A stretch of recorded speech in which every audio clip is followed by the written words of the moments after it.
ilmiidhaan eessa turre arra eessa jirra barumsa duniyaadhaan dur eessa turre arra eessa jirra qabeenyaan dur eessa turre arra eessa jirra takka ilmi namaan argatiin azaana itti kenne sawtul haqq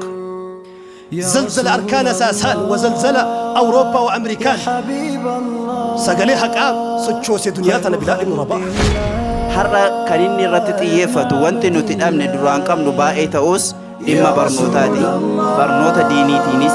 barnoota duniyaatiinis eessa jirraa ka jiru. Namni keenya yoo ka diinii beeka ka duniyaa beeku, ka duniyaa yoo beeka ka diinii hin beeku. Hudaan fakkeenya jiru qajeelcha ilma namaa imanni gabrootaa sumaan madaalama.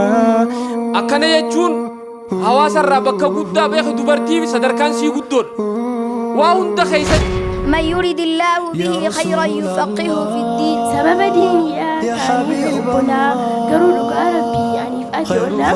يا كان نفسي ربي قد بولا يا قبرت ربي نتاسسي الله مير حقين كي يا ربي نافكني أقول على مالي في الأجل يا حبيب الله خير خلق الله يا ابن عبد الله